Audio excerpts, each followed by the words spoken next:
He whakanoa i te kura takawainga o Montsul i Papakura te mahi a te hapori i te rangi nei. Whai muri ho i te matenga o tētahi o a rātou tauira i te rāmere. Ko te whakapai ia i mate te tauira nei, i a rātou ko ona hoa e tākoro ana i tētahi tākoro hou, e natia ai te kaki, kia rehu ai te tangata. Rakatira e whakawa te whakanoa ngia rā te huarahi moia mātai.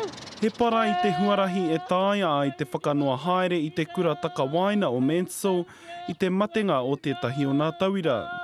Ona hoki te māmaka e te pauri kei runga ngā tamariki katoa kei te kura nei. He hua no tētahi kēmu i tākarohia e nā tamariki o te kura, arā he natinati haere i te kaki kia a mai rāno.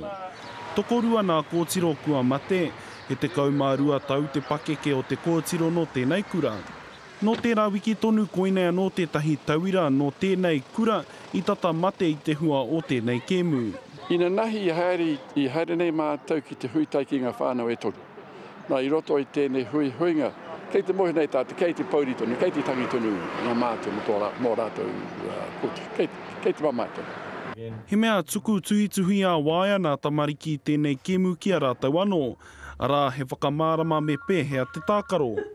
Ko te āwana nui o nā pirihimana me te hapori ko nā hararei e tū mai nei, ko te hiahia ki a tūpato nā mātua mo a rātou tamariki.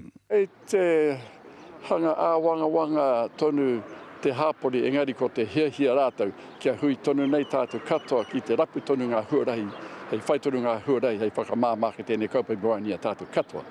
Tīmata mai tēnei karaki a whakanoa. Tēnei ki te whakanoa whakawātea. Hei whakatau haere i nā whānau o te kura takawaina o Montsul. Raparata whai te karere.